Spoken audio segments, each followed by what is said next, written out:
Welcome everyone to Sea King Banter, where topics far and wide are debated. Our host, Sea King, has invited me to moderate yet again today. We are in season one regarding superheroes, and today's topic will be picture versus paper. Which of the two are able to convey the better story? Which ones have the better personal experience? And I'm sure other specificities will be discussed between our two debaters today, Sea King and Fumbles. Uh, I believe that Sea King would like to make some clarifications on what exactly picture versus paper means. So I will hand it away to him.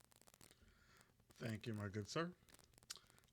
One thing that I wanted to get cleared up before we actually got into the heart of the debate was I wanted to define what we're considering books, right? Or like there are some areas that are kind of gray, and so I want to make sure that we kind of figure out what category those things are going to be. A good example of this would be audiobooks. Yeah. So I believe with all of my being that audiobooks are still books. It's pretty straightforward, not just because of the name, but because you still retain the same information. Because at the end of the day, it's about how you absorb the information. If you're absorbing the information via a movie or moving pictures of some kind, then that's another thing. In fact, it would be a better argument to say that comic books are the middle ground because there's a good amount of reading, but there is a very important physical aspect to seeing it because you need to see the reactions to actually enjoy the comic book to its fullest. But audiobooks is just someone else reading the book to you, and I don't think that takes away from the fact that you still gain that knowledge. It's Well, like a college professor lecturing you, and for some reason that makes it less worthy. Well, here's the thing, right? The reason why I don't necessarily am going to consider audiobooks the pure essence of what we mean by like you reading a book in of itself is because when you read a book, you're imagining the voices in your head, how that person might sound. And to me, audiobooks are almost similar to that of a play. Like if you're watching a play, you have somebody doing something for you that helps convey a message or an image or something in your mind that kind of helps you with that. When you're reading a book by yourself, like if you were trapped in the jungle and you had a book, there's nobody, the monkeys aren't going to read the book to you. And so the idea that these like these audiobooks are just like the pure essence of like if you were to just sit down and read a book, it's not quite the same. So I think that if you want, there are certain things like we can categorize in the middle as, like you said, comic books can technically be in the middle, and I would think audiobooks may also have to be in the middle. I don't consider it. I disagree heavily. Comic books is one thing because you need another aspect of it. It doesn't matter if someone else reads it in a voice or not using a voice. I've listened to a good deal of audiobooks from Audible, not sponsored by the way, but I but I have listened to at least 50 books just on Audible alone, not including the ones that I've physically read, and I will say that you do have people that help you understand who's talking at the time, which is usually the point of the multiple voices. But then again, you have some people that frankly aren't good at doing multiple voices. They only have the two, male and female. All males sound like this, all females sound like this. And even then, you can still experience the book just fine. I will say it enhances uh, you know, it enhances the experience of reading. I'll give you that because, sometimes even in your head you can't make the best voices or whatever. and their voices sound really cool. But like I said, that doesn't take away from the fact that it's still just reading. You're still getting the text to you, just delivered in a different way. What are the people called who read books? What is their job title?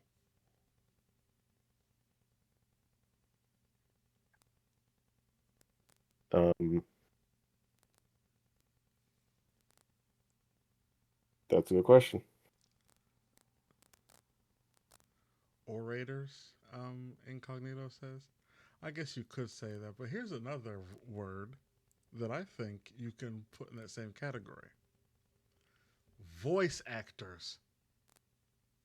Because a lot of the books, including the ones on Audible, they have voice actors who sit there and they add to the like I said, it adds a great deal to the experience, especially when you have somebody who's incredibly good at doing voices, and it becomes almost a radio show at that point. You don't even have to actually like if you can tell me the difference between a podcast where you have two people acting out scenes and an actual audiobook, like if you can pick them out of a lineup, then I will seize the point.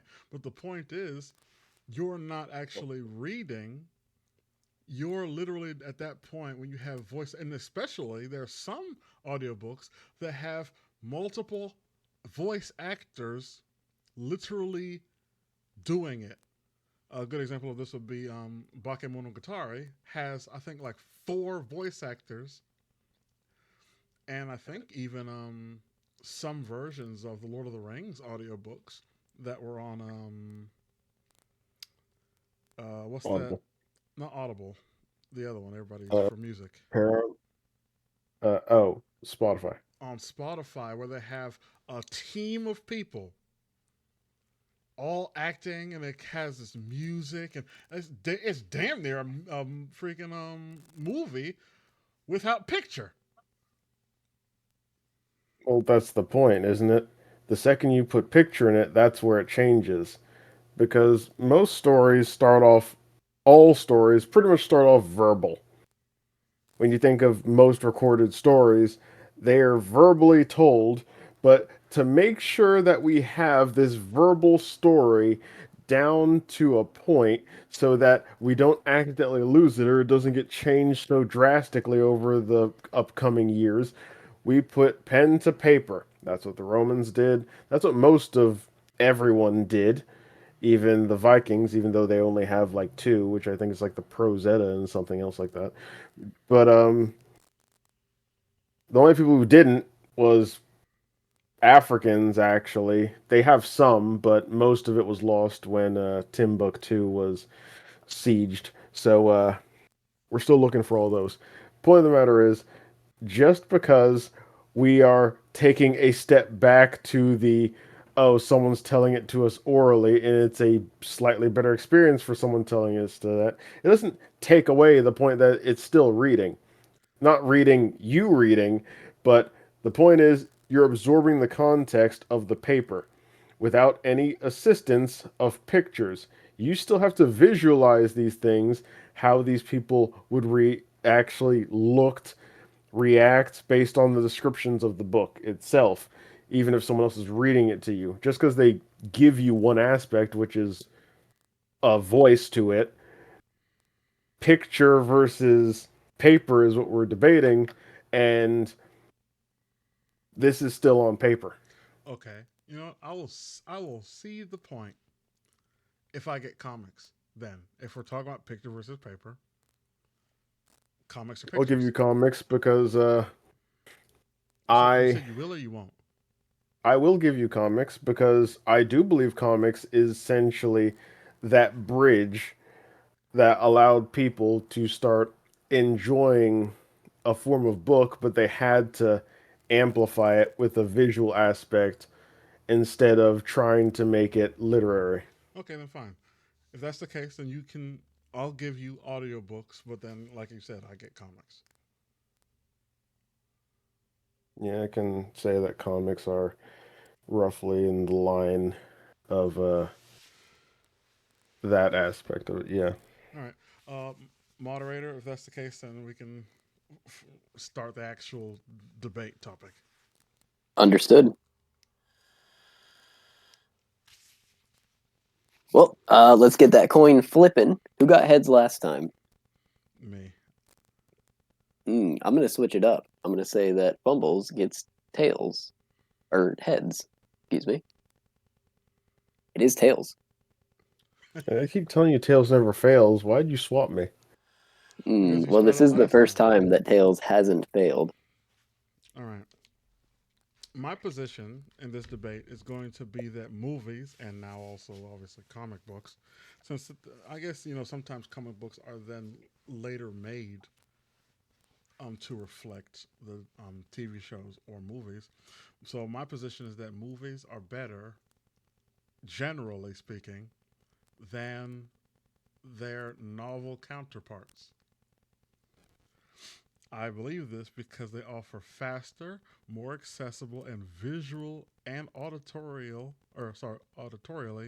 immersive experiences with shared social enjoyment. With the combination of visuals, music, acting, and a streamlined story, I believe that movies as a whole are much greater experiences than books are. And that is my position.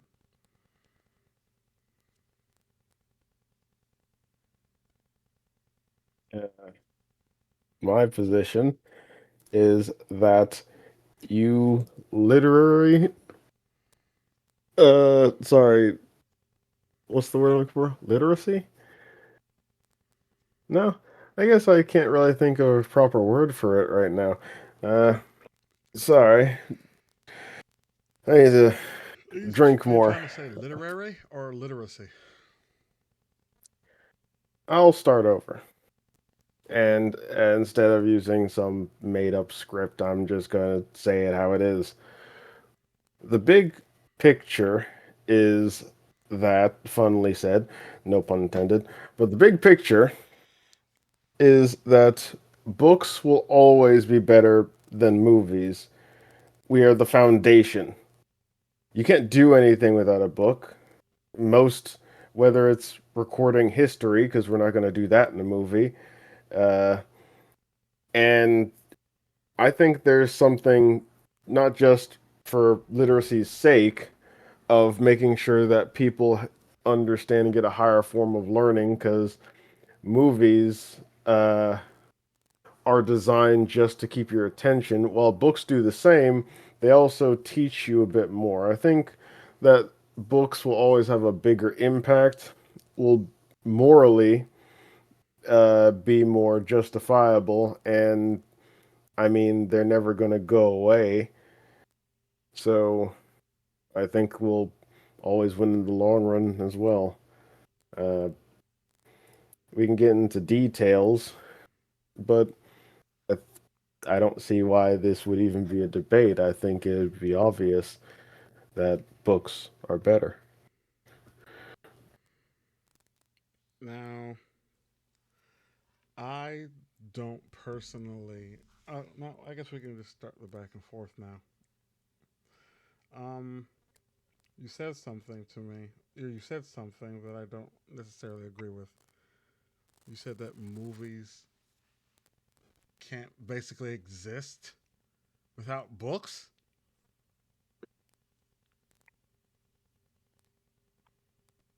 Um,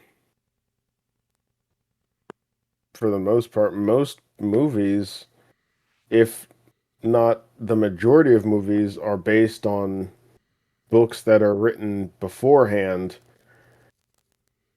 And I don't know how deep you want to get into it. I'm not going to split hairs and say, oh, well, they had to read a script, but that's getting a little too, that's being nitpicky in my opinion. So I'm not going to go there. But it is true that they had to write an entire story outlined and present it for your movie to be made. And most Shrek was a book first. of Mice and Men. We all know that book. Yes, but here's the thing. The Lord of the On, Rings. on top, I mean, I'm going to also make the claim that movies, there are a lot of movies, in fact, were better than their book counterparts, like I was saying in my opening. Because even if you were based off of a book, there are a plethora of movies and not as many TV shows. TV shows are a little iffy; they get a little kind of bogged down in quality. But there are a plethora of movies that were so much greater than their book counterparts.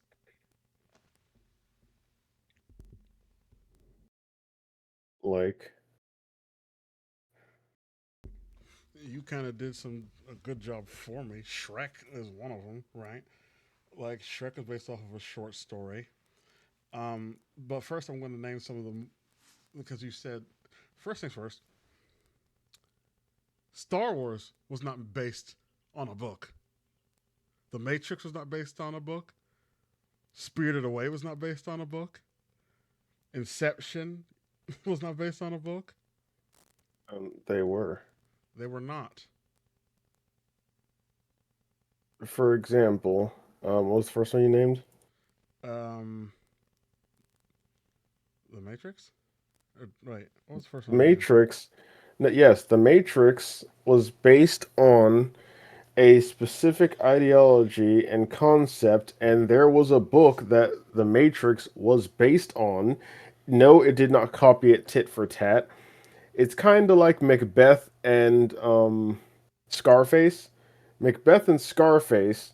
Scarface was based on and took all its inspiration from Macbeth. They're the same story, but they framed it differently.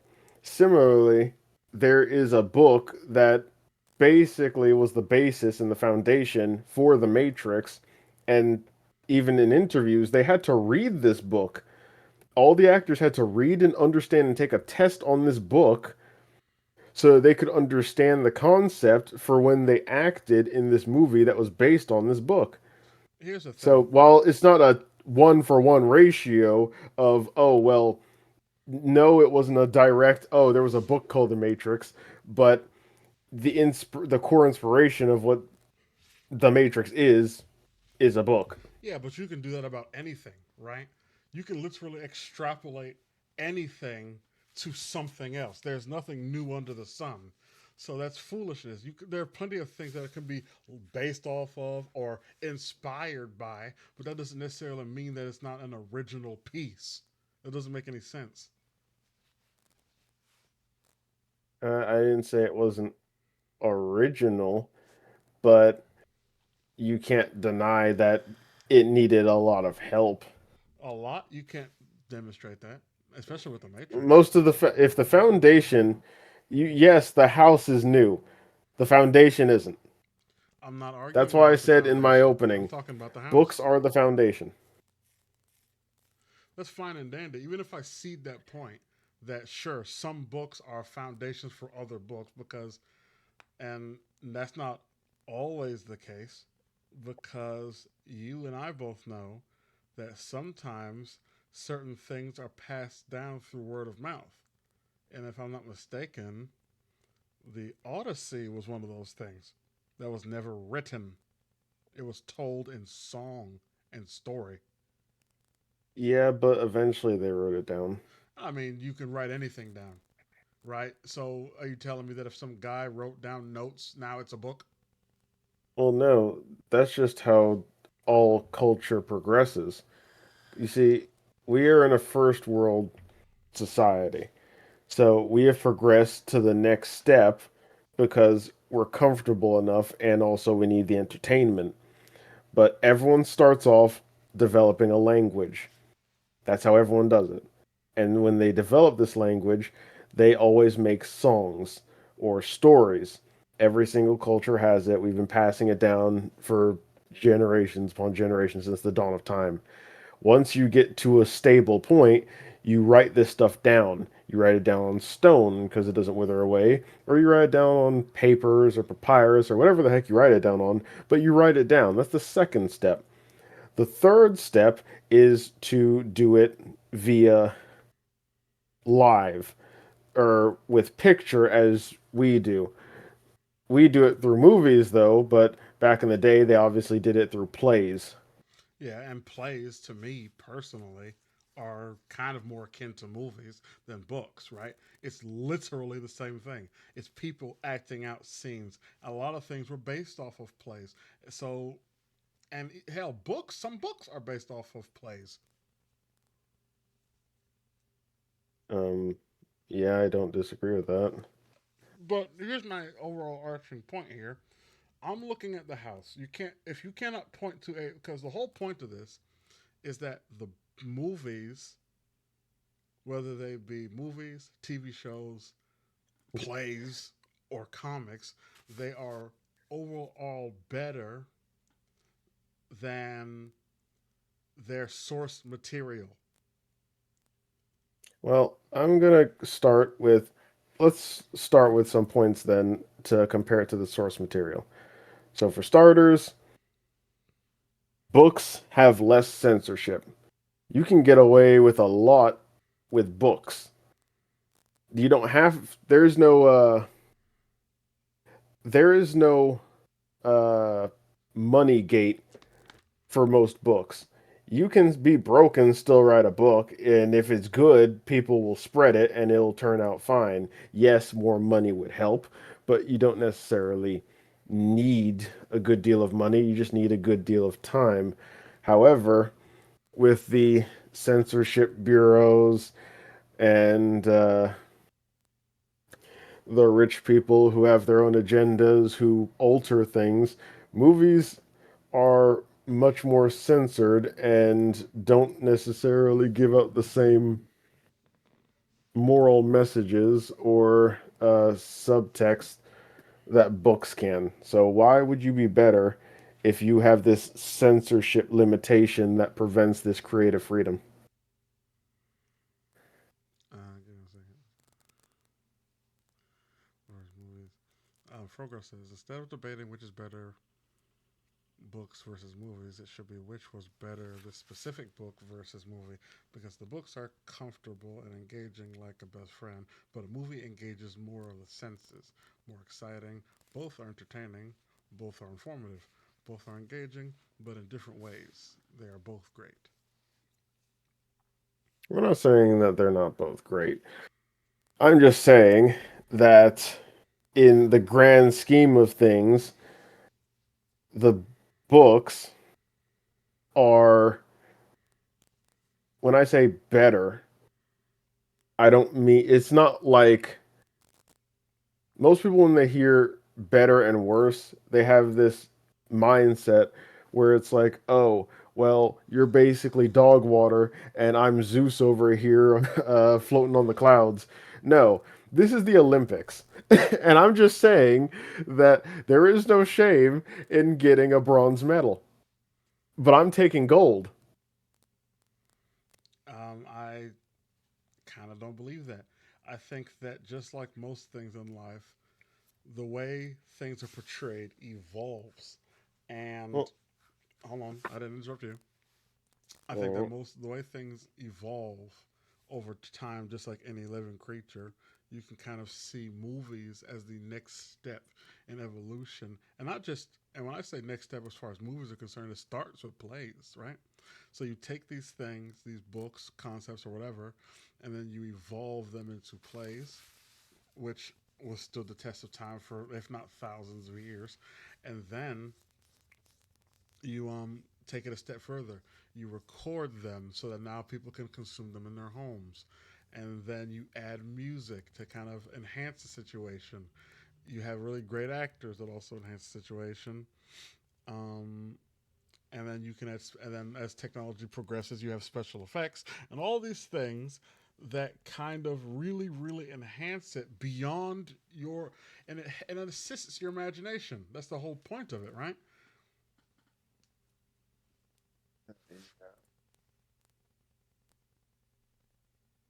Well, I get what you're saying, but we're still stuck on my point, which you haven't even discussed. This censorship issue. Now, I believe and I know that movies do not have to be censored. Now, here's the thing, because you did bring up a point in regards to money, right? That's big. That's the biggest reason why censorship exists as a whole is for a for money purposes, right? Because if you want to reach a broader audience, especially when it comes to like kids movies where they make the most money most of the time, you want to censor them for that reason so more people can consume it because not everybody wants to see something horribly graphic. However, there are plenty of movies that are incredibly graphic, if not more graphic than the books when it comes to censorship. Because describing something like telling a story about a horrible event that you saw and seeing an incredibly realistic um not retelling per se but like Depiction. yeah, depiction, thank you, depiction of it are two vastly different things. If I told you a story about somebody being assaulted versus I showed you a incredibly realistic depiction of somebody being assaulted, your emotions will be vastly different from each of those experiences. May be true, but at the same time, with a book, your imagination is usually worse than what other people can come up with. Actually, using a movie as an example, isn't it Bird Box? Mm-hmm. They never showed the evil creature in the Bird Box movie, and they did that because nothing they could have come up with would be nearly as scary as what other people would have imagined. And so when it comes to books, that's the benefit is that when, like you said, when you were making the audiobook argument, you were saying that, oh, well, now they're putting this voice in your head. Well, now they've put this image in your face, and this image may be more mild than what your brain could have actually thought up. So, in some cases, books, by just using a verbal description, is much worse than what some random schmuck makes and presents to you as a horrific event. Now, I'm not saying that they can't get very creative, but I'm saying that I wouldn't say that you're just bested in that regard. And those movies are few and far between. Well, here's the thing though. Books are in in the same way that you're just saying it, what people can imagine maybe may or may not be worse. That implies that everybody is a creative. Not everybody's a creative, and on top of that, it's kind of hard to imagine something that you've never personally experienced. However, and I'm going to give there's actually a couple of examples that I could use of this, but I'm going to use a tried and true that a lot of people have heard of. Goblin Slayer in the first episode depicted a very, very harrowing, granted, it was not as graphic as it could be. I've seen more graphic in movies. Assault of the carnal kind that if you've never ever been in that kind of situation, you wouldn't even know how to begin imagining something so You, horrible. you keep going back to the assaulting aspect of it. I'm not saying that they can't show these things. There's plenty of movies that show these things, talk about these things. There's plenty of books that describe it in uncomfortable detail. I'm saying that censorship as a whole, and there's more to than one type of censorship. Well, there's also book You can't say censorship too, right? you can't say uh like you can. do a lot of things in movies, but there is a limit. There's always a guy out there who's like, hey, even though this doesn't make sense, I want to put this in. Or, oh, that doesn't suit well with the people who's actually paying for this production because these things cost a lot of money.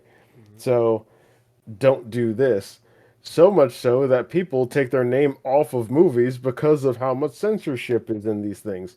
But when it comes to a book, you have a lot more freedoms. Laissez faire. Well, here's the It thing is up about that. to That's the not true, customer. right? Books actually get censored all the time. In fact, it's heavily dependent on the country you're from. Because if you are in certain countries, Froger also makes a point, they will force you to edit your book, or they will just never allow you to publish it if it's too risque in any kind of way, in certain types of ways, right? For a good example of this would be China. If you wrote a book and your book insults the Chinese government, not only will your book be burned in front of you, you might even get some jail time because you insulted the Chinese government. So there are lots of countries, in fact. America happens to be the most freer of the countries, so it allows people to kind of express things that may or may not be comfortable. But there's a That's lot of censorship of books. that's the thing, and thank you for bringing that up. The censorship for, as you've seen with Arcane and other things, the censorship for other countries is for movies is worse than the books. The difference is you can stop the movies from coming in pretty easily. You can't stop the books. There's actually, as an example, not just because people can smuggle books in, and people do, and there's private traders and yada yada, but when it comes to, there's actually a Minecraft server. There is a Minecraft server that actually has millions of books in it from all around the world, even ones that are forbidden for anyone to go on to and anyone to read, because people actually took the time to scribe down these books word for word in Minecraft so that oppressed nations could still activate and read all of this knowledge. And it is available, and Minecraft is available to everyone. It's just a fun kid game. So there's it's harder to censor a book. It's easier to censor the movies. You can obviously not let movies even show or go into your country. How that's maybe that was true at one point in time before the internet, but now similar. I can use your exact same argument that you just used against yourself because there are also online websites, online servers, things of that nature where people have been able to show movies through other media sources, right? So a good example of this, which you've partaken in some of watching these movies with me, a VR, uh, what's it called? VR chat. Not everyone has Steam. It's free. It doesn't matter if it's free. If you go to certain Everybody has a countries, phone. not every country else, there are people have a phone. Let me give you I an don't. I don't think. example. I think you What's just easier to get statistics. into, Nate? What is easier to get into? Is North Korea the ones?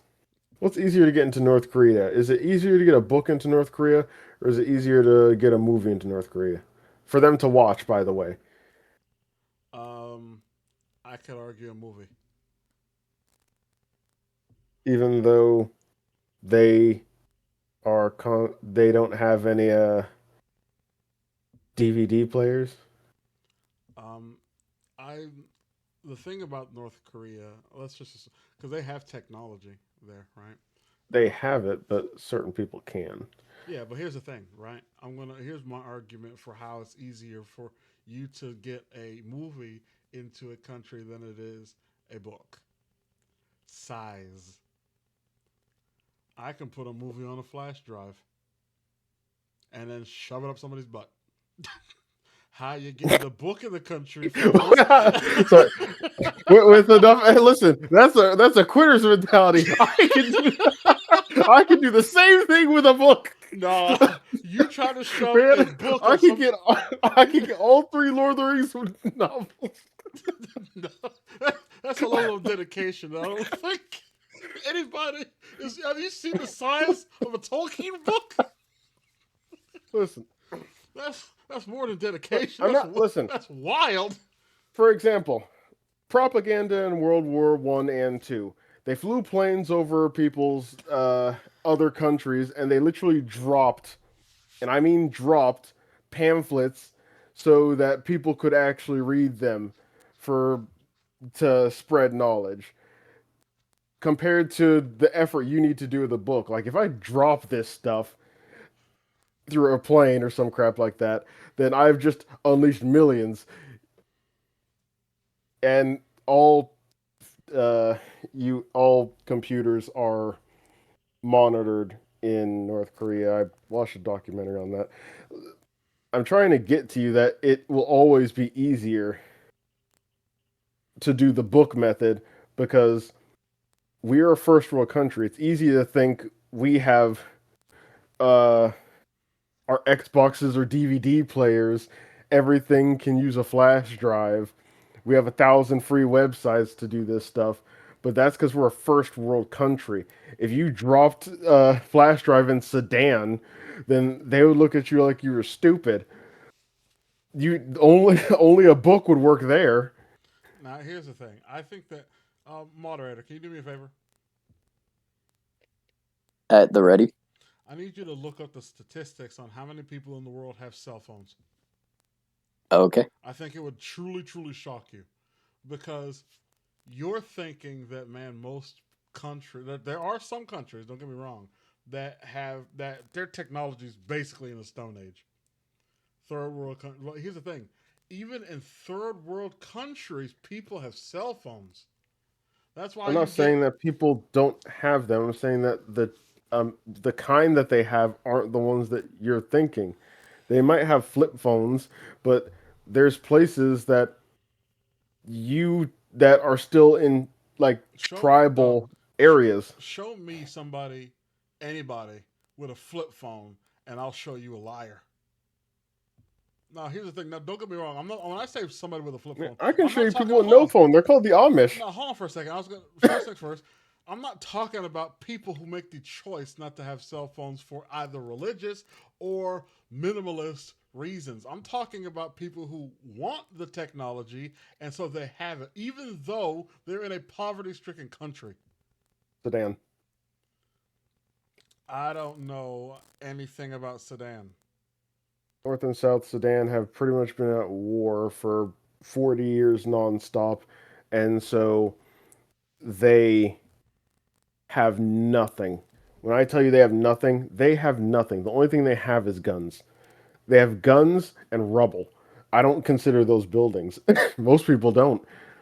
When I tell you it is a terrible place that's war torn, that has nothing, no internet access, no nothing, I mean it. The only people who technically would have internet access, or at least radio access, would be leaders that obviously have far more privileges than the average folk. But the average person in Sudan doesn't have anything. That being said, 70% of the world's population is estimated to have a cell phone, and 90% of which are smartphones, which leaves us at a cool 56% of the world population. Well, I heard only what was that? So there's 10% that don't have smartphones. So what about those flip phones? Yeah, but here's the thing that you're kind of missing here. You also told the falsehood. In Sudan, there are people with cell phones.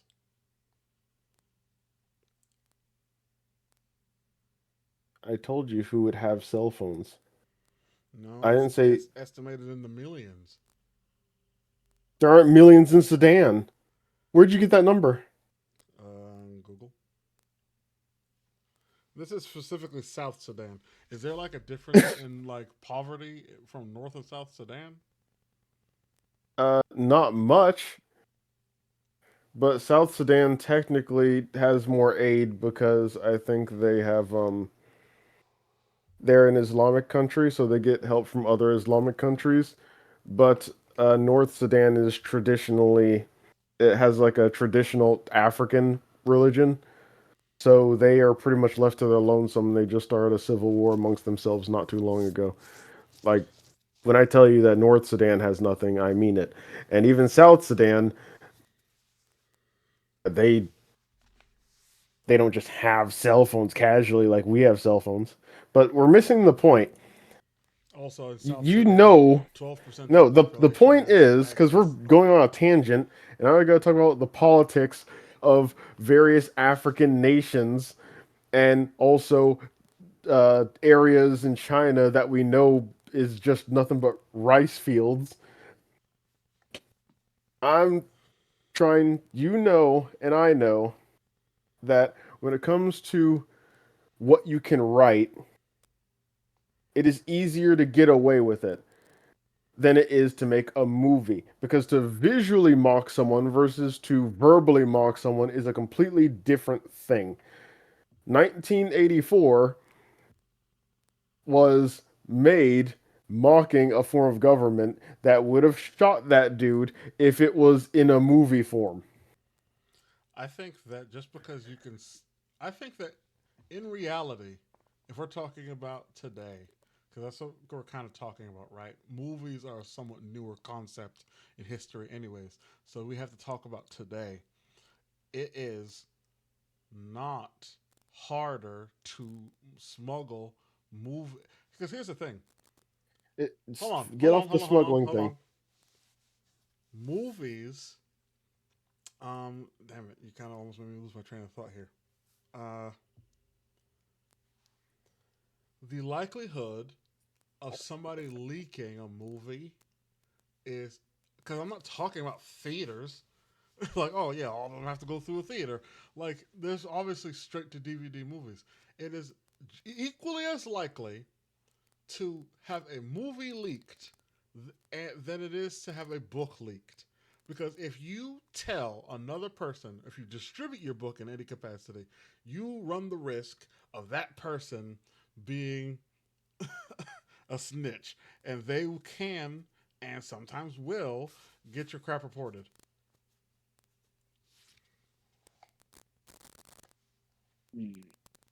You're missing the base point. It's about censorship. This is all about censorship, and I don't know why you're. I think we've already kind of established that both are censored. Here's We the know thing. both are censored mildly, but you can't really stop people from writing pamphlets and handing it out in secret groups. Yeah, pamphlets are not books. I think there should be a threshold for a book versus propaganda pamphlets.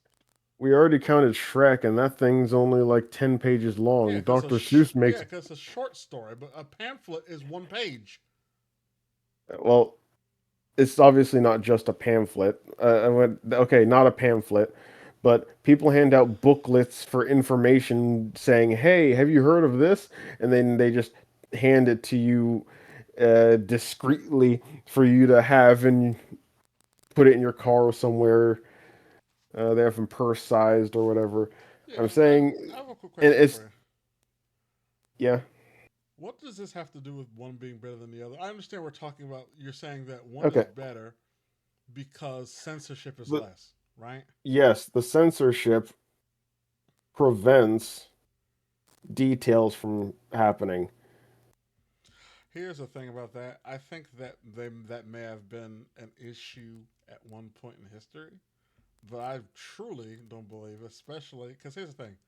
I think that if we go down the path of different countries, we're gonna get bogged down in a lot of legalities that me and you may just not know.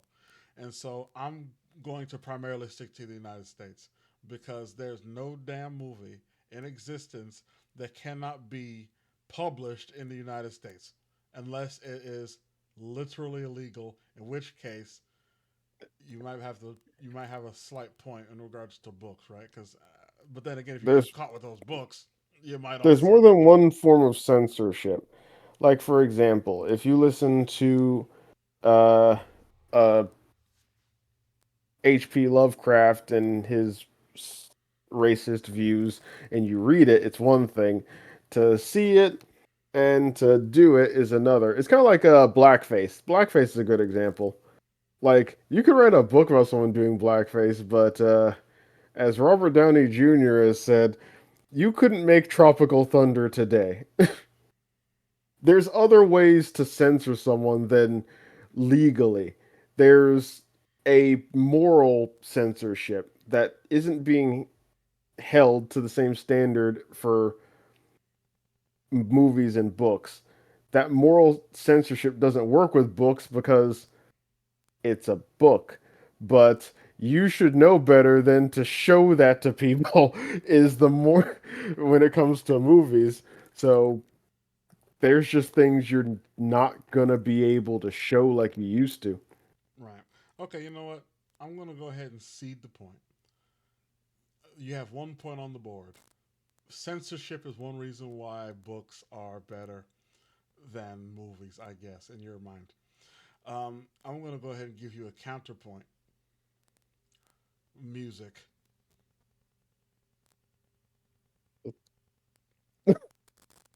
What? Music. Music and Put on movies. whatever you want while you read your book. No, What do you want from me? no.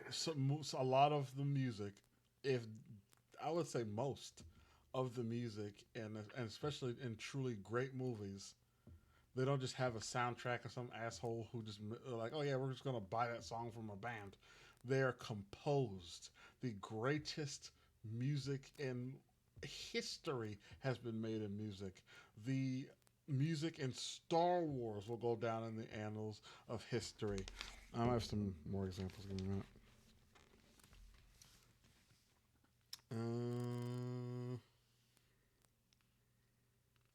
The Wizard of Oz had really great music. Charlie and the Chocolate Factory had their songs. Howl's Moving Castle. I don't even think I need to say any more than that. So, music adds a certain depth and invokes a certain feeling unlike any other when composed specifically for that movie. The Lion King is another freaking great example of that. Even though The Lion King, I guess you could say, was based off of, not was it Macbeth? Scarface was based off Macbeth. What was Lion King based off? It was also a The Lion Shakespearean King was play. based off of Hey, Mark, can you Google that for me? obviously the second one was Romeo and Juliet. Yeah, I think The the first first one one was also was based off of Moderator Hamlet. Hamlet. Thank you. Hamlet. There we go. Yeah, it was based off Hamlet. So it's like even though those movies were loosely based off Huh. of Actually, now that you say that, I just remembered, Scar was playing with that skull. yeah. Yeah, so even though Lion King was largely based off of those play or those Shakespearean plays and stories and stuff like that, the music in those things are what truly sets them apart from mediocre work, and like yeah, it's pretty much the music. Like especially when it comes to almost any Disney movie, at least in I would say between 1965 and 2010. So, music is literally one of the best things, or can be one of the best things about movies. And to me, it gives them a slight edge over books.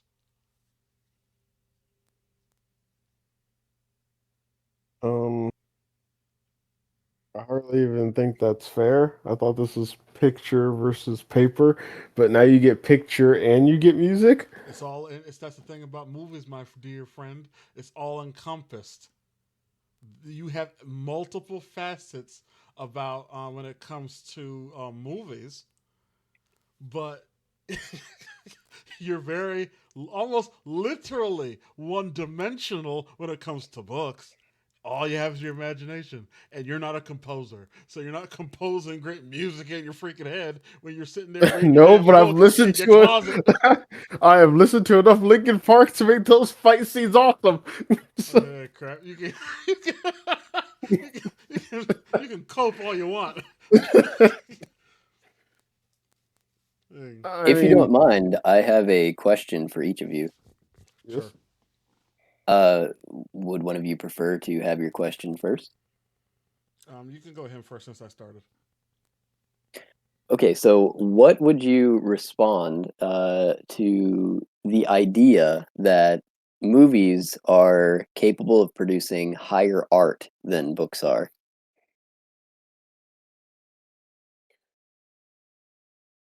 I'll go into a little more detail. Um, Cinematography is basically a science at this point. It, camera work is capable of evoking many different emotions just by the way that the picture is laid in the first place. Music has already been mentioned, and you don't necessarily have to have something that can be put in words in a movie for it to evoke specific emotions or thoughts of symbolism. Well, I guess that's how you depends on how you value art, right? Art is a very broad spectrum. It's hard to say what is considered a better form of art or more meaningful. There's art I see that I'm like, dude, you basically just scribble on a board and people falling over it and pay millions. So it's really in the eyes of the beholder. So I can't really say that just because it combines a great deal of various aspects into one, that it makes it by default better. All I can say is that whenever I see a movie doing this, it's doing what words do in books because you can't truly get down deep and express the kind of sorrow that this person had by making them cry enough. Like that's not going to work in a movie. You have to have music that also plays on your emotions. You have to have that lighting that mentally makes you feel darker. When you read about someone going through these things and you hear their inner monologue, which you don't really do with movies like that. This inner monologue shows you their deepest sorrow compared to a movie. You have to show that outwardly, so you need these other aspects to even get there.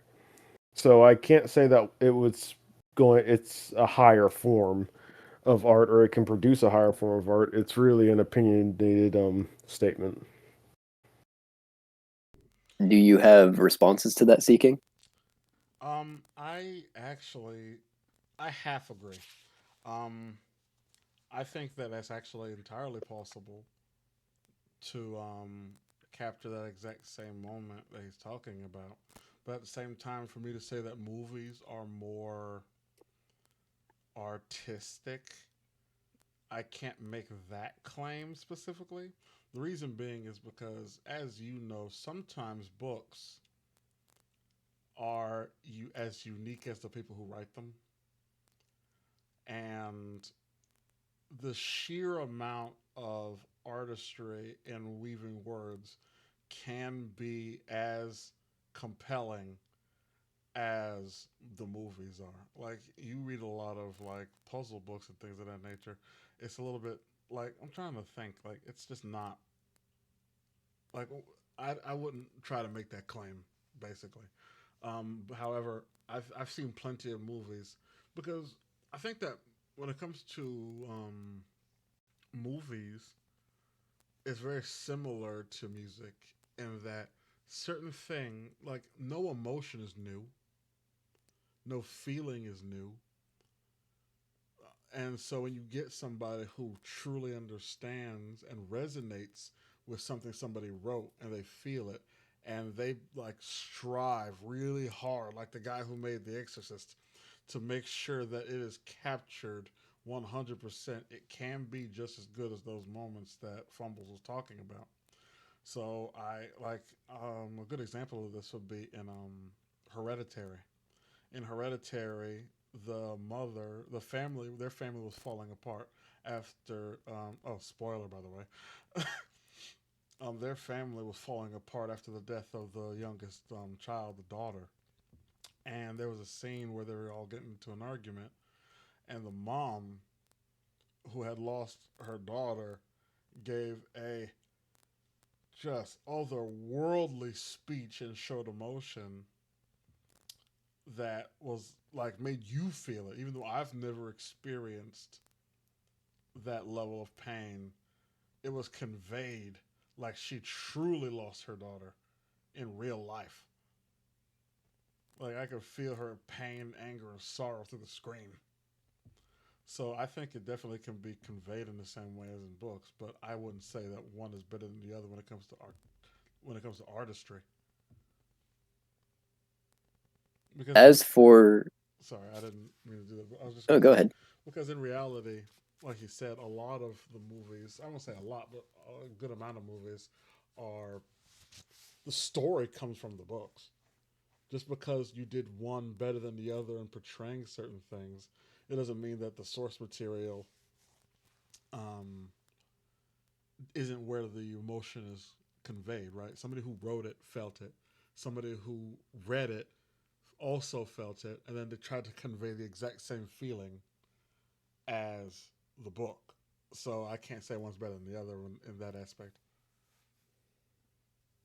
And Sea King, how would you respond to the idea that books are more capable of uh, portraying a knowledge-based story than movies could ever be? For example, extended universes. We all know that the Marvel project had pulled it off, but that was a one in a million chance. We're unlikely to see anything like that again. On the other hand, books like the Lord of the Rings and the Hobbits books are able to convey a knowledge about the fantastical world in great depth and call back to its own source material as if an encyclopedia. Now, when it comes to movies, that's where they technically fall short because when you make a movie, you have to do something that we in the game like to call trimming the fat. You have to make it digestible for people because nobody wants to sit in a movie theater. Like if Lord of the Rings was made into a movie scene for scene, it'd be a 12-hour movie. They cut out Tom Bombadil. Yeah, don't get me wrong. I understand that there are some things. I'm not going to make the claim that the movies of Lord of the Rings were better than the books. I'm not. I'm not. That's not my fight, buddy. Right? Because, like you said, sometimes the lack of information or stylistic choices can stylistic choices can truly kind of take away from a picture as a whole when Well, it comes to that kind of goes into my point, my next point, because since I'll give you music, since you're basically just going to name things that books don't have. Granted, again, I don't think that that makes them better because they don't have music, but you need music, especially since you don't really have the amount of character depth or world building. As an example, I like how I mentioned inner monologues. You get those inner monologues, what people thought at the time. You get those things from books. Some movies are brave enough to try to do that, but most movies have to do it a different way. They use other methods like music or shadowing, lighting, all this stuff. So, because it's a book, we have full creative freedoms to make it as long as possible to get the picture painted.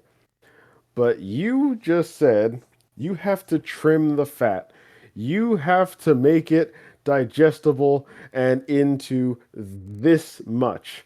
Oh, you can't see what I'm doing. Uh, use your imagination. Wink. I hate you, man. But you can only you have to make thin bite-sized pieces that shave off a great deal of details about the world as a whole. And we've seen how, especially in newer movies, they basically forego certain character depths. Side characters don't really exist. They don't have time to explore a side character that may contribute one thing, and he's still a human being or a person or she. But in a book, you can. In a movie, you show up for like a brief frame, and people who read the book can point and say, "Hey, that's this person." But for you moviegoers, you you don't have the time or money because when it comes to creativity, we can get super creative in a book. You are very limited by how much money you got. That CGI, it's not cheap. Now, here's the thing that you're missing, my dear friend. You did not let me finish. I did in fact say that you trim the fat when it comes to movies. However, it can be made up in TV shows. Now, television shows can add back all that fat because now you're in it for the long game. You can portray all those things and all those emotions and all that information in a TV show. And TV shows don't have an upper limit when it comes to the amount of episodes they can have. I'll give you a nice, great example. Charmed, the TV show from the 80s or 90s, I don't remember exactly which one, spanned quite the length, went into great detail in regards to its characters and story, and was able to build upon it a great deal, and went on for many years. Another example would be other shows like kind of like that, like Game of Thrones was another way Well, like that and such. that's the thing. Game of Thrones was, uh, I mean, I haven't read the books, so I can't say whether which one was better or worse. But I will tell you that you're still always going to be limited as far as creativity goes and world building because even if you make these things to a TV show, TV shows cost money. Think of the Rings of Power. Sorry. The Rings of Power I get that same reaction. cost an arm, and the Rings of Power to look as make those beautiful mountains and all this stuff that's described in the book, it cost them an arm, a leg, and their firstborn children. And they are basically at their limit. And they didn't even show all of the creativity and all the details of all these things. They're not going to show an army of Balrogs and all these other races that exist in this universe that they would have to get even more makeup and do more things. They cut out small stories that give more depth in exchange for as long as you get the general big picture. We're both trying to paint a duck here, but as a book, I can detail every single feather individually. But while your duck looks decent, it's not as good as mine because you can't put that amount of detail into it. A couple things. Uh, a picture is worth 1,000 words, my friend.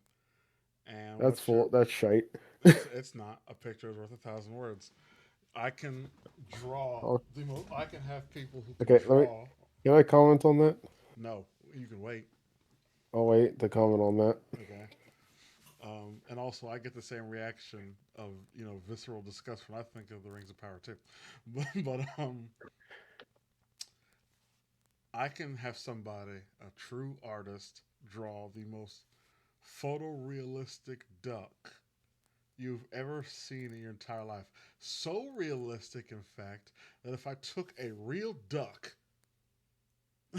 and put it next to the picture, you couldn't tell the difference. And people do that actually, where they like you've probably seen videos like that where somebody will draw like a pit hole in the Yep. Keep on point. I am keeping on point. Where somebody will like draw a pit in the middle of the street and people will dead ass think it's a real hole. But what was my original thing we're talking about? Um, I'm starting to lose it here. We're talking about. Thank you, Gusto Smell. That's close to what I was gonna say.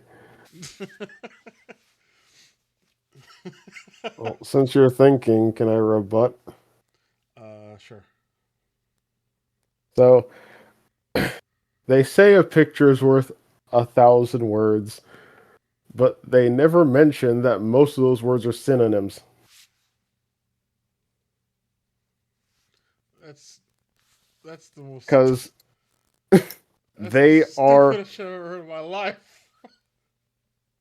No, it's true. They're not 1,000 separate words. A book does not say the same word over and over and over again, but with slightly different diction. It uses a plethora of words to describe a moment. Your picture may inspire a good deal of words, but I have seen books that can be read in 5 hours that movies are like 2.5 hours long. So it's not a 1-to-1 ratio. That saying doesn't really hold that much weight. And to that point, as Gusto Smell said, we can just write more words. There is always going to be a limit on your creative outlet based on the limitations of your craft. A painter can paint, but your canvas is only so big. You can paint a building and be the next Gutsy, or I can make an not the argument. Gutsy. Dang, I actually forgot his name. Why did I say Gutsy? Banksy. Banksy. Yeah, that's the weird thing. I was like Banksy. You can paint on a building and be the next Banksy, but even then, you're still limited. We can just issue more books. It can fill up entire bookshelves. Our creativity is limitless when it comes to books. The Legend of Drizzt series by R.L. Salvador is like 40 books. Yeah, but at the same time, if you're talking about sheer just compellingness, you can write about the most beautiful sunset you ever seen in your entire life. It'll never measure up to seeing the sunset.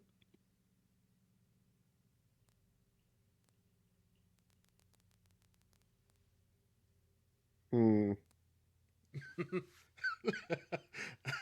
I gotcha. But real fast, I also wanted to talk about something that you said in regards to I guess that depends on the words. I think that even if you got the poet, they could describe it as beautifully as they possibly could, and at the end of the day, the Because feelings people have a way invoked, with words. they do. These words can give you emotions that you've never really had. They can give meaning to something that you thought was meaningless. Because, yes, a sunset is beautiful, and you've seen 1,000 sunsets, but you've never seen a sunset like that person seen a sunset, how they felt.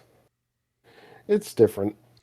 I think that I don't know. I think that there's a case to be made that the feelings invoked by seeing a sunset, like for example, how would you write about seeing the northern lights for the first time? How would you write about don't get me wrong. I think some people can. Don't get me wrong here, but how could you possibly write about somebody climbing Mount Everest and then seeing the sight about looking down the mountain at the vast landscape?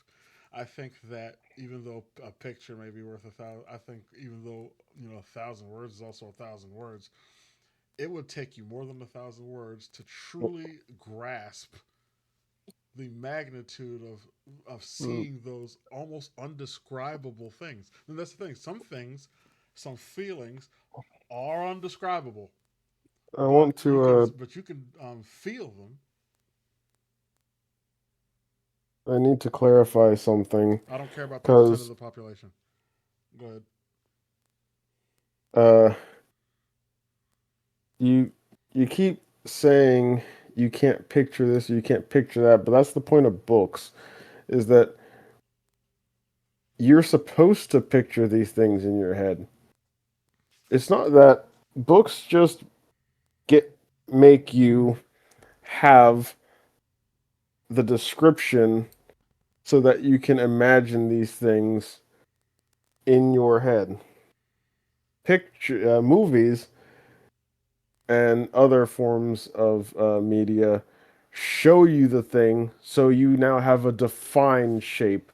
One gives you a very good outline, and then you draw in the picture yourself and don't go outside the lines.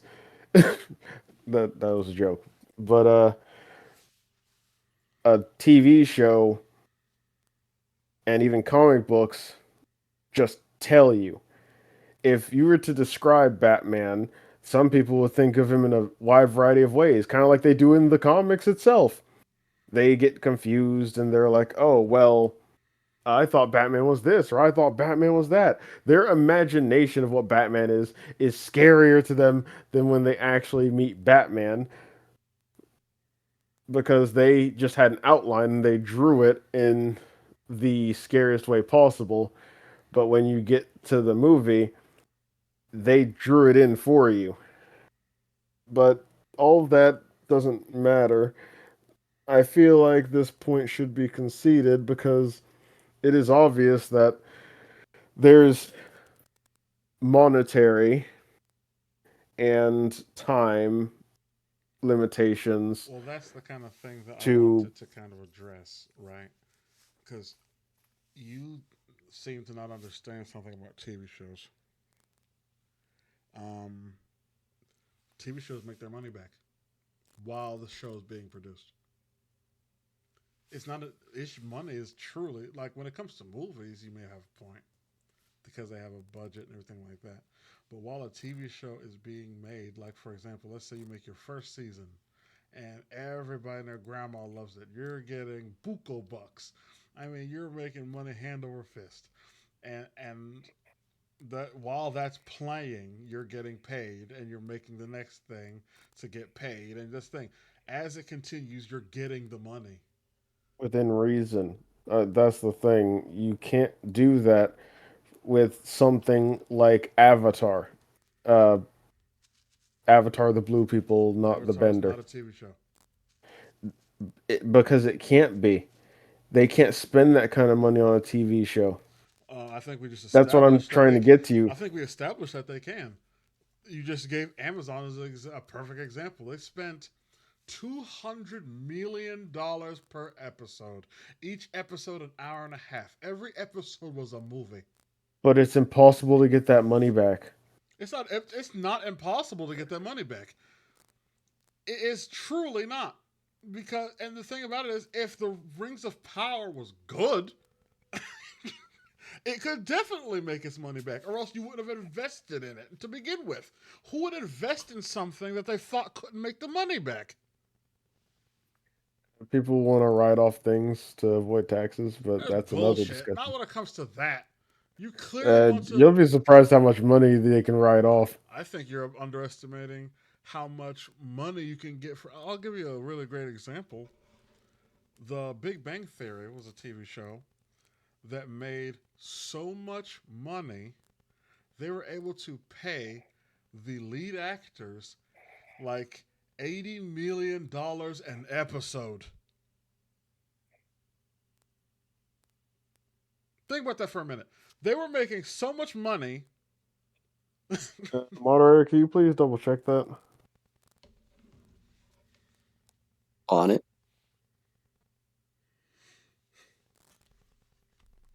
Listen, you can say that it's possible, but the point of the matter is that you're not going to. Possible and practical are not the same thing. I'm not gonna. I haven't seen a TV show that actively has good visuals and high action or fantasy or any of the other stuff and be a very long continuation to flush out characters. My point is that it can. Right now, likely is one thing, can is another. And then on top of that, believe it or not, a lot of people, you can make really great and awesome things practically. Not everything has to be CGI. Well, or you can just get to a really good, you can just be in a good location and, do things cheaply and you'll still end up making your money back. but you're talking about something that could exist. We have to talk about what does exist, and we don't have it. No, we're talking about possibility, not probability. Because No, we're talking about because I can't say, well, they're gonna make a book in the future that's so amazing because it's inscribed by magic, because magic can go in books and it'll beam holy light into your eyes. You can't demonstrate that magic exists. I actually can. Don't test me. No, you can't, and I'll test you. Here's the thing. There's official documents in China. I said demonstrate. I don't care about somebody. I don't have to demonstrate it. I can prove that magic exists. No, you can prove some asshole wrote about it.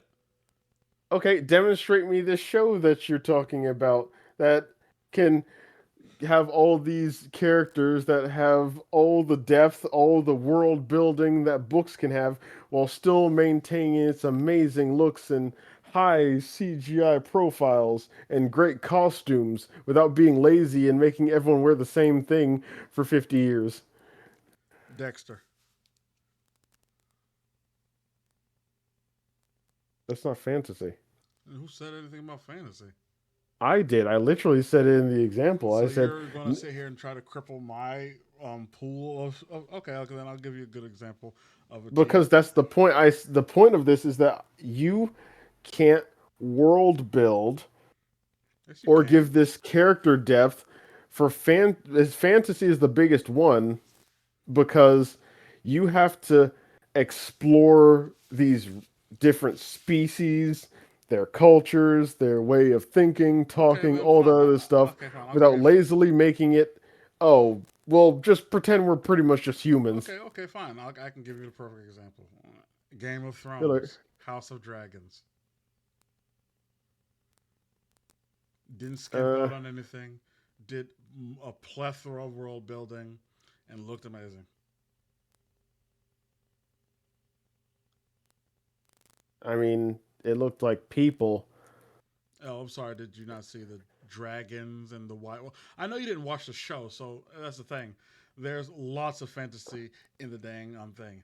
There's dragons, White Walkers, witches. Like there's all kinds of crap. If you said, the movies or TV show. Yeah, but it's not that long lived. Yes, it was. And it doesn't. Went on for like a decade. Yeah, but it doesn't fully describe all the races and their cultures and things like that to that detail, does it? Yes, it does. You're just saying that. No. Moderator, have you seen Game of Thrones? I have not, but I do have the full set of books in my room waiting to be opened. Damn ironically. Yes, you enjoy that read. But it doesn't matter whether you've seen it or not. I'm telling you, and granted, you can trust me or not. I'm not just saying that for the sake of lying, especially when it's very verifiable. But no, Game of Thrones indeed had every single thing that I'm telling you about. It talked about the people. In fact, that was actually a one of the major points of Game of Thrones was it showed a lot of different people in a lot of different nations, a lot of different settings. It talked about their backgrounds, their history, their customs, and all those things. Because at some point in the show, they all came together um, when it came to war, basically, right? Because you had the Mother of Dragons who got basically sold into marriage to some backwater tribe, and she learned the customs. And she did this with several other countries. That's the thing. That's what made her so incredibly powerful was that she went from like the tribe that she was in. She basically learned the customs and learned all these things, learned the language and everything. And then when the person who she was married to passed away, she basically succeeded him, traveled to other countries, gathered more people by learning about their culture and customs, and then eventually went back to her country where she was sold from to basically start a war. All the while you're learning about the different cultures and customs of the regions in the main country and freaking Well, I want to know the cultures not just of the regions but of the races. So to well, give you there's an not really. When I say example, races, it's mostly just people and then monsters, right? So it's like there's no real customs to certain monsters. well, that's what I'm saying. I want something kind of like The Witcher, where not all monsters are monsters, and or something like Dungeons and Dragons, in the Forgotten Realms, where every single creature has its own deity they worship, and they have their own views on things and their own Yeah, but ways of doing stuff. now you're moving the goalpost. No, I'm saying that that's what I'm talking about. You can't get that level of true world building in the time span of Of a 10 movie. years,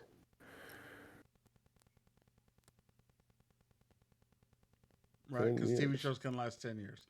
Easy. I think the longest running TV show is like 30. Yeah, the Grey's Anatomy is old, and The Simpsons is old, and I think they still show the Golden Girls. Granted, it didn't run for that long, but I mean, still. Yeah, that's my Then point. again, My Golden Girls is overarching good. point is that they can do all those things you're talking about. And even if it's not the most visually like, oh my god, it's the same quality as like the greatest movie under the sun, I will still make the argument that it could be better than your imagination. Well, that's the thing. That's why I said it's not just about your imagination, it's about the description. If you describe these things, that's why I said about the duck. The duck is not an actual duck, it's supposed to be an example. And You can also, take your time with a book and describe all these things about this aspect of this, or how things work, or just random history that shows you how the culture thinks, like how these people or these things, because sometimes they're like bugs or whatever, think. They won't really take the time to do that oh yeah. in TV shows and movies Actually, to you know this what? extent while looking good. I'm going to press my cheat button. We have a Star cheat button. Wars. Maybe you don't remember the CGI of the first Star Wars, but it looked a little McClunky.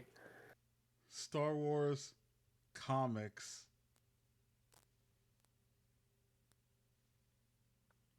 You've seeded comics to me, bud. Yeah, I did. And I'm sorry, but those pictures are definitely worth 1,000 words. And it has all your criteria. And it was long lasting. Obviously, when things trade hands between companies, shit gets fucked up. But my walking point was it had a pretty good run up until then.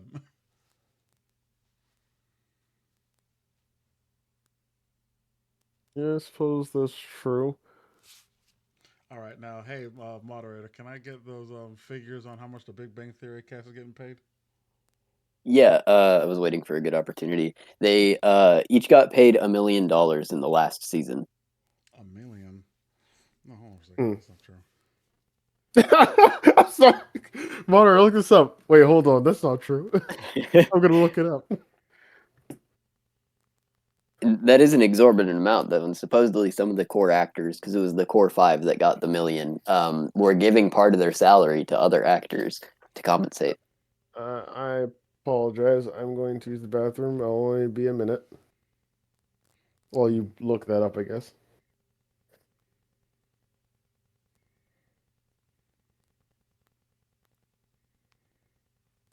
Well, I guess I'll use this time to posit my opinion, even though I'm not currently debating. Uh, I believe that more so than the medium at which a story is told, what's much more important is the voice of the writer. There is a relationship in all tiers of high level media, whether that be movies, music, or books, in which every word that's spoken is knowingly spoken through the voice of the author, and that author can build a relationship with their reader or their watcher on their tendencies, the things that they care about when they're telling their story, and then they can use those things to then subvert the story and subvert your expectations of what you've come to know about the author through reading the book or watching the movie. And those can be the most powerful moments for those paying close enough attention. Um, I am going to sincerely apologize to you because I was reading and I only heard half of what you said. Quite all right. It's for the people, anyways. Okay, great. um, I have returned. okay. Okay, from what I understand, you're right. They were being basically paid $1 million per episode. However, the last season, by the last seasons 8, 9, and 10, they were getting paid roughly about, it says $5.5 million per episode. Okay, I grossly overestimated those numbers, but my overarching point was to pay a cast, even then, like you said, $1 million an episode is a substantial amount of money. Because that's the thing, you have to think about that the companies also have to make a profit. So you're making and that's the thing, you have to think about how much they're making a season. That means that they're making 21, each one of these actors, especially the lead actors, are making roughly about 20 some odd $1 million. In the beginning, they were making $12 million an episode, and up to $25 million. Sorry, $11 million a season, and then later on up to $25 million a season. Each season being roughly between like 12 and like 15 episodes. So that's still a substantial amount of money for a TV show. And then on top of that, again, they're making a profit. That's why when it comes to TV shows, a lot of companies don't necessarily share how much they made because it's usually quite a bit. That's actually why a lot of actors try to get into TV because they make a substantial amount of fucking money.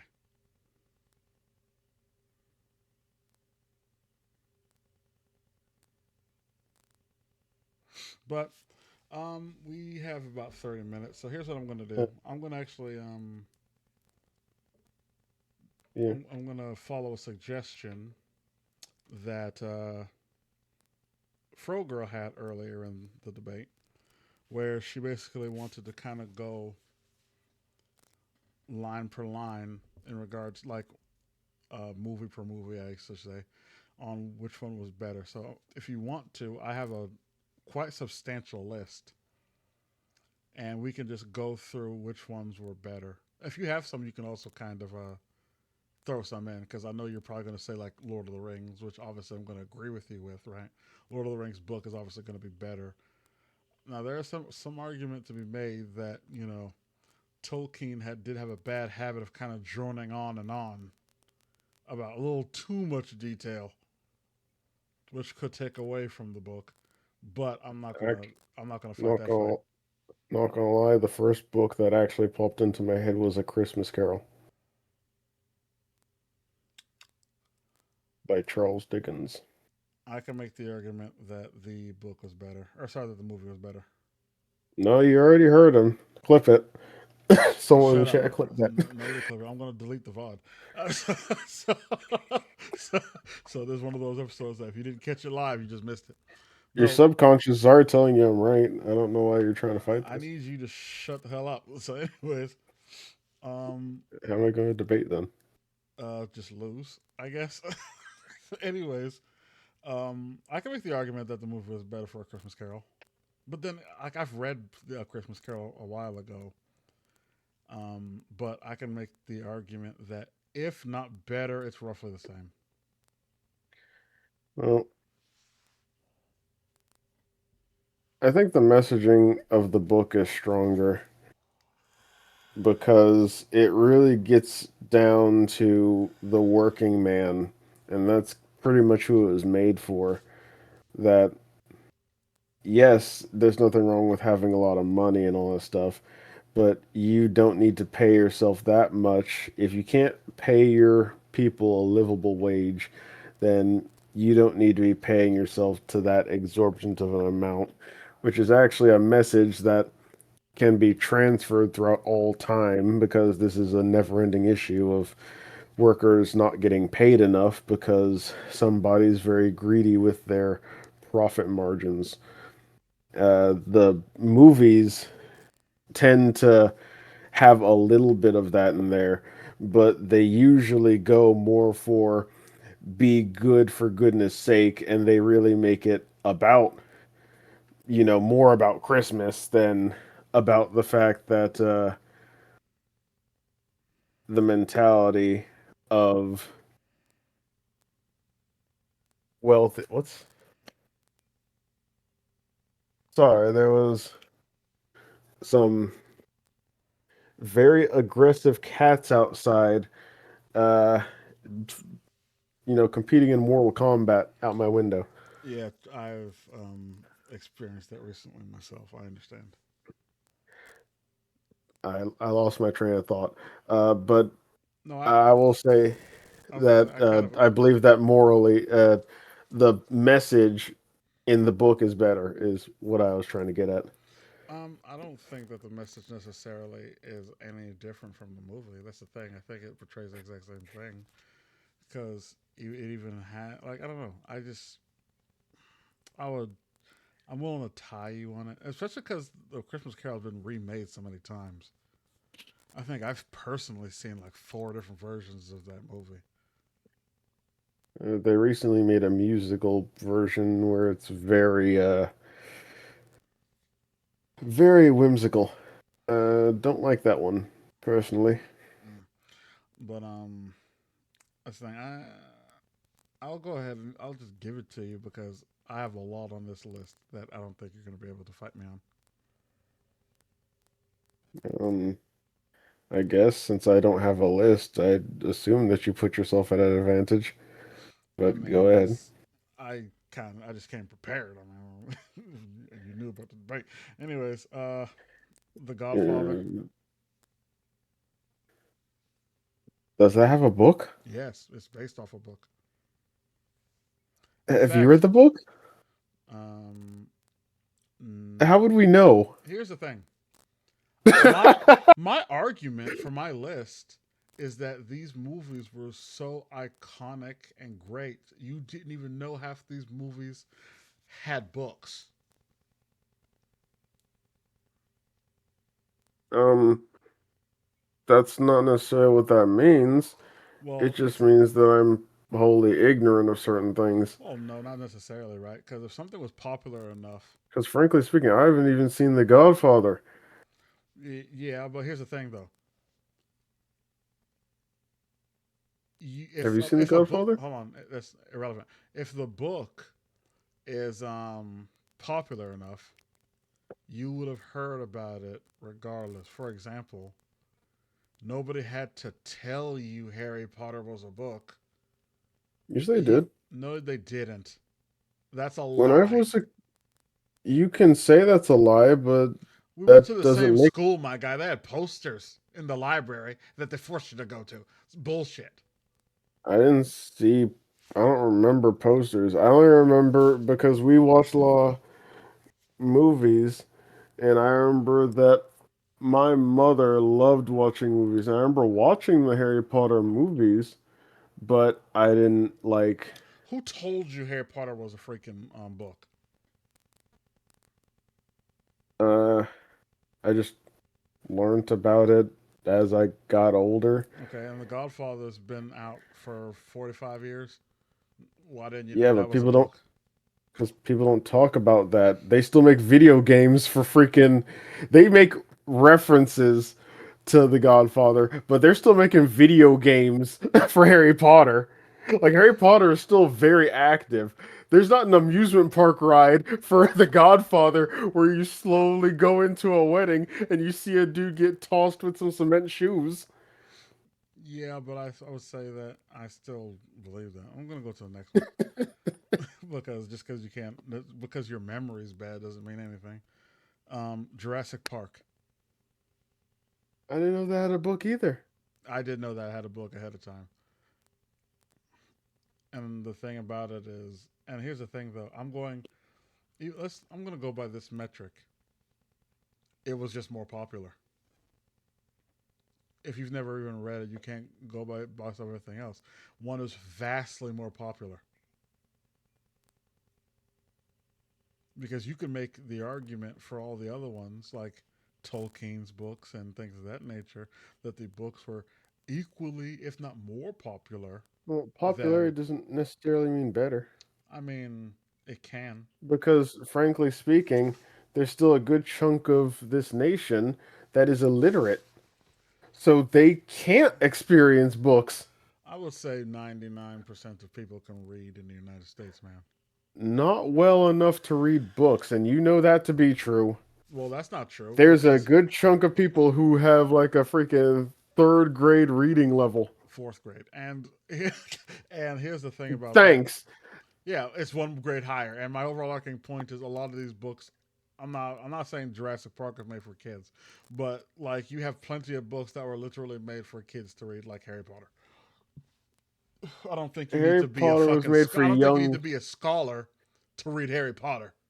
Well, Harry Potter is made for young men. Young not being children, young being more in their teens. Most things are actually made for teens to read, not necessarily children. It seems like you're getting not bogged down in details per se. I was gonna say, I think that if we're trying to find a metric, you have your own subjective metric, which is fucking fine, right?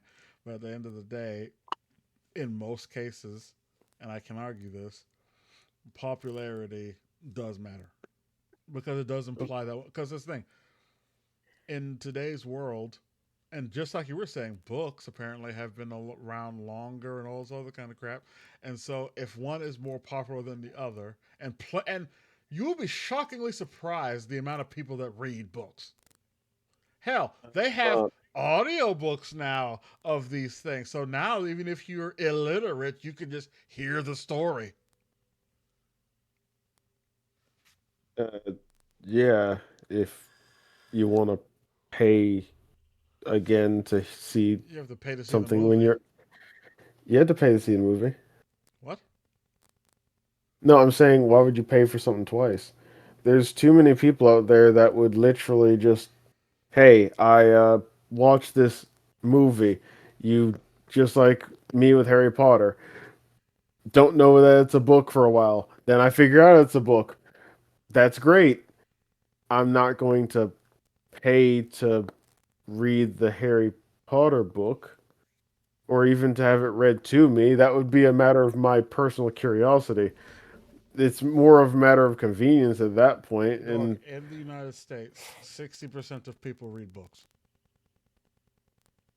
That's more than half. great. How many people watch movies? Everybody? Yeah, because it's more convenient. You're feeding into the lazy. Yeah, but no, It's hold like on. You're starting to it's like defeat your. McDonald's. Now, hold on. Now you're starting to defeat your own arguments because what if people just want more detail? They want more lore. They want more of all that good shit you were just talking a minute ago about books. Uh, if they do, then they'll go the extra mile. But just like people at church, there's people who go to get points and get the coffee, and then they claim that they're this or that. And there's people who actually go and do stuff on their off time, similar to McDonald's. McDonald's is everywhere. It's convenient. So it's easy to get McDonald's. And you could say, well, it's obviously better for me to cook at home. They give It's, books away. they Hell, give burgers people away. You people just need to get the points. yeah, and people also steal books. It's like they steal movies. You can pirate a book. You don't even have to pay. You can actually. I've done it before, where I've just gone and I'm gonna just download the PDF or something because I don't want to pay for the book. So there's no excuse. There's plenty of reasons why people don't do certain things.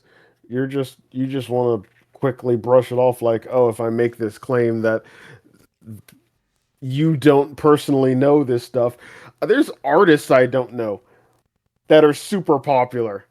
I don't even know, like, for example, I don't know what Rihanna looks like. Bullshit. No, it's true. I don't believe you I've because I know you have seen movies with her in it. I was there. You yes. know what she looks like. If I showed you a picture, you'd be like, "Oh, that's the girl from Disturbia." Like, come on, dog. Like, I don't remember Disturbia. it was a more of a song than anything. I don't think she was actually in the movie. But my overarching point is, she was in Battleship. She I don't Battleship. That's the thing. It's kind of like you know she was how in Ocean's 8. there's an Ocean's 8. I thought it was just Ocean's 11. Ocean's 8, I think, had all the women. So, you know, I didn't know there was an Ocean's 8. That's the thing. You're playing on my ignorance and saying that I get points because you don't know these things. There's just stuff I don't know. There's people out there that are like, oh, what's a Pokemon? And it's like, how could you not? Pokemon is super popular. yeah, It's like, but here's the some thing, though. people just don't care. Dog, here's what you're missing. And it's that if you're in that field, you've heard of these people. And that's what we're talking about is fantasy for the most part. And so it's like, if you're into The fantasy, Godfather. no, well, I said for the most part, learn to listen. If you are into fantasy and you never heard of Lord of the Rings, you're not into fantasy.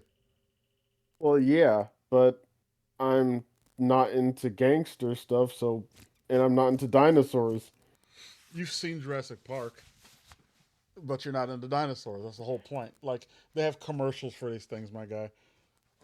And they have, and just like everything else in the world, they have advertisements for books. Just because you didn't know about it, because the book wasn't that popular. That's the thing. People could hate a book and then they make a movie about it, and it's great.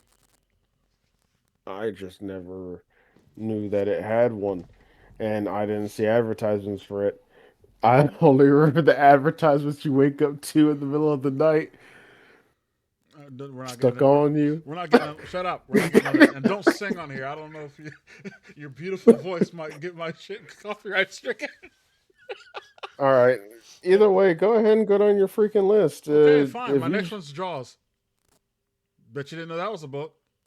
I didn't. Mm-hmm. The only book about fish I know is Atlantis and Moby Dick. Uh-huh. Uh, 20,000 Funny. Leagues Under the Sea. Atlantis. I don't know. Anyways, Fight Club.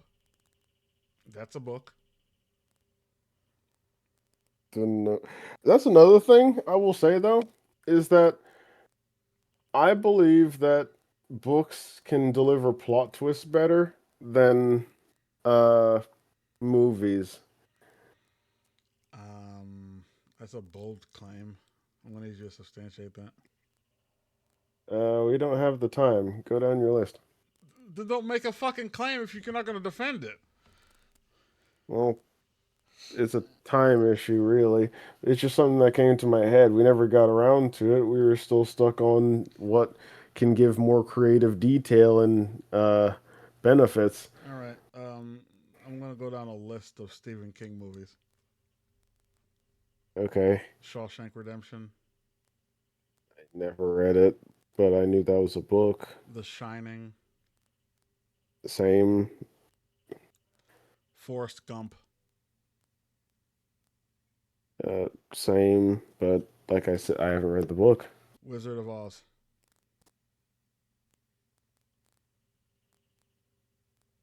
These aren't Didn't Stephen King books, by the way. I didn't read the book. Wizard of Oz. I said I didn't read the book. Oh, sorry. Charlie and the Chocolate Factory. I did read that book. Um, I like the details of the book a little bit more, but they pretty much play out tit for tat. So they're the same thing. Like they didn't really add to like anything that was taken away from the book, they added to with their own little thing. If that's And I mean the old Charlie and the Chocolate Factory. If you're comparing it to the new one, no, I'm not. No, then I'm not. okay, because I'm like, if you're talking about the newer ones, then the book's better. If you're talking about the old one, then it's a tie. They're pretty much the Well, same I'm thing. I'm gonna say it's not a tie. The reason being is because music, the incredible acting of what's his name? I really don't want to get this name wrong. The lead actor. I'm just gonna say that because I don't want to get his name wrong, and then I'm gonna get roasted for it. Um, so you have the acting, the songs, and there was ad lib scenes in some of that movie that was like iconic. Like, how would you describe the boat scene in the book compared to like seeing all the visual chaos? Gene Wilder. Gene Wilder, thank Yeah. you. I didn't want to fuck. I didn't want to mess it up. I knew that. I knew his name. Well, I almost called him Dean Wilder, and I was like, no, I don't think that's quite right. But I'm gonna just go ahead and kind of shotgun this list. I'm gonna start trying to maybe stick to some that I know that you may have read. I guess I don't know. Howl's Moving Castle was a book. I didn't know that. Holes, I did know that, and I know you and read I it. actually think that the book's a bit better, but that's mostly because they can't subject kids to gain weight and lose weight, which was an issue because originally Stanley Yelnats was supposed to be fat, Yeah, and then he was but as he works through the camp, you see a change in him. But it's a movie; they got to expedite it, and they didn't and take you really can't good have care of kids. the kids. Yeah, Yeah, you can't do that to kids in real. So there was a limitation that they couldn't do. So yeah, I get I that. would say the book. I'll give you holes. Um, V for Vendetta.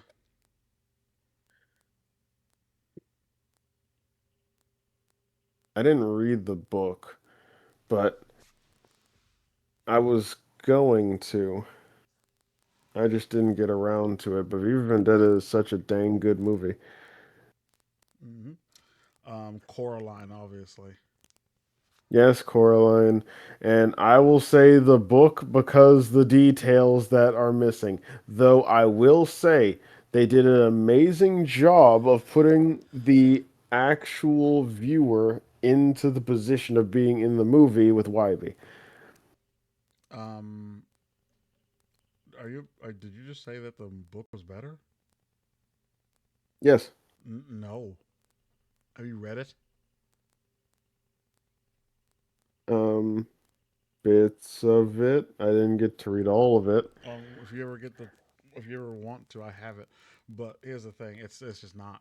There's a lot of aspects. Because here's the thing: the thing that makes the movie a lot better um, than the what makes the movie a lot better than the book is the sheer visual acumen of it. Because if you read the book, it reads like, oh, there was this little girl in this creepy house, and she went down a hole, and then there was another person with buttons in their eyes, and it's like it reads like you're trying to like tell a spooky story around the fire versus you visually seeing all that craziness in the movie. It's not even close.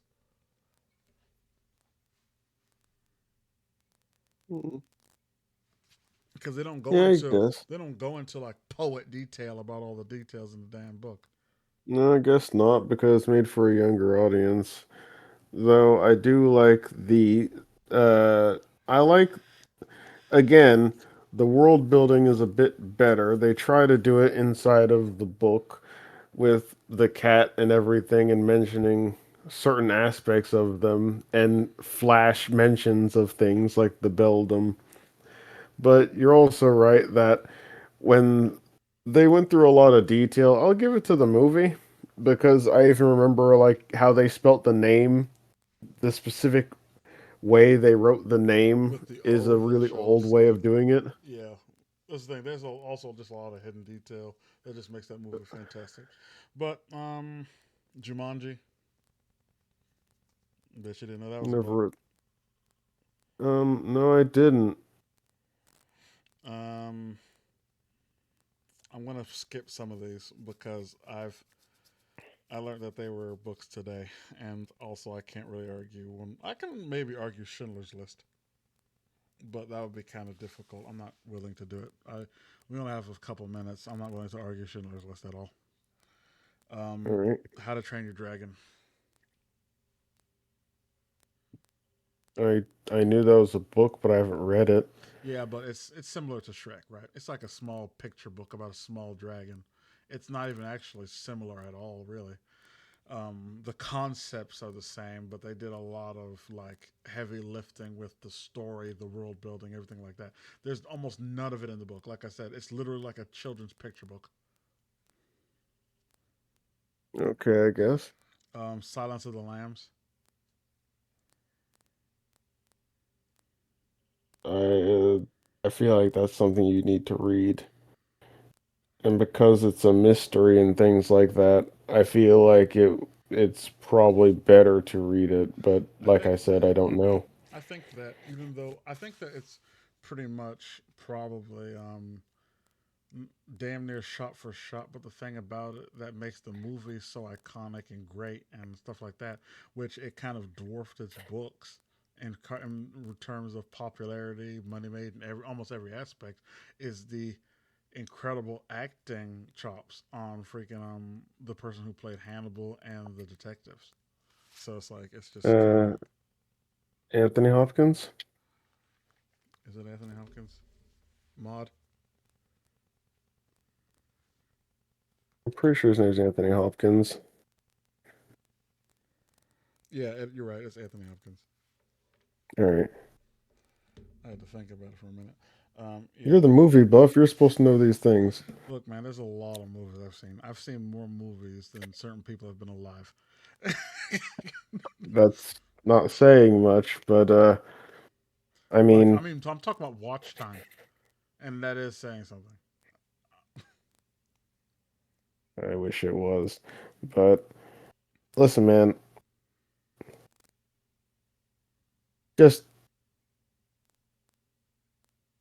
some things aren't going to, some books, I'm just going to end this because the stream's about to end soon. But movies are for usually for entertainment. Occasional, they can be to teach a lesson, show a message, and things like that. But books are just always going to be different, right? Like, yeah, you'll get a Schindler's List, but you're not going to get a Sun Tzu's Art of War as a movie. Well, It's an instruction manual, I would say that's a different kind of book, right? We're talking about stories at the end and of the day. that's the thing. The greatest the greatest peaks of literature because of how they're written and how amazing they were. I do not believe that movies can ever truly grasp all of that because the vision of one person And the passion of that one person who wrote this book is always going to be better than a bunch of chefs stirring a pot because you can't really make a movie on your own. And so I think you're always going to fall short. You're not going to get a Journey to the West movie that will actually be as good as the Journey to the West book. You're not going to get a Lord of the Rings that will actually be as good as Lord of the Rings or Silmarillion or any of that other stuff that actually accomplishes that feat. Now, don't get me wrong, the movie was doing really good. I do like the Lord of the Rings movie a lot. You got close, like I said at the very beginning. This is the Olympics, and you're still walking away with a medal. There's a million other forms of art that's not on this podium.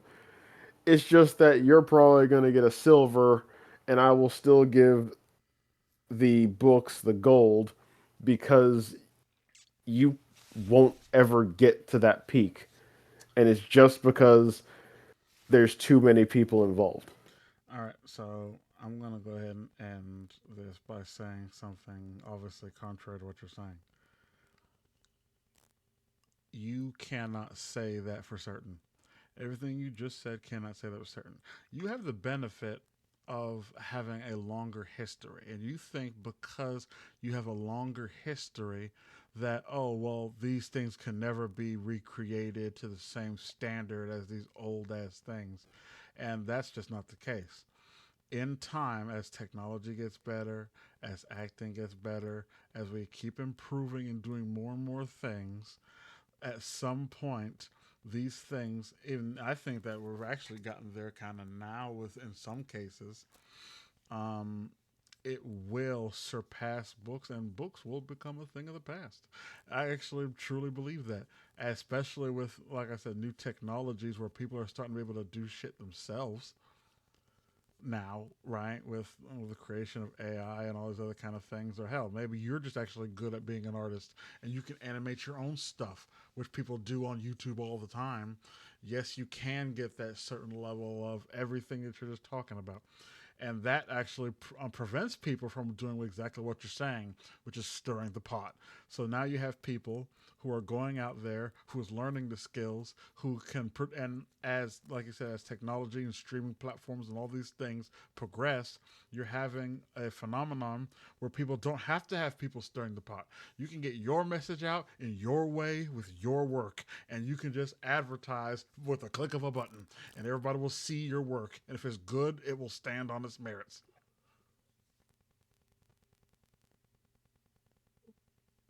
We'll see, I guess, but I haven't seen it yet, so Like I said, you have the benefit. And after closing arguments, it's supposed to be the end of the discussion.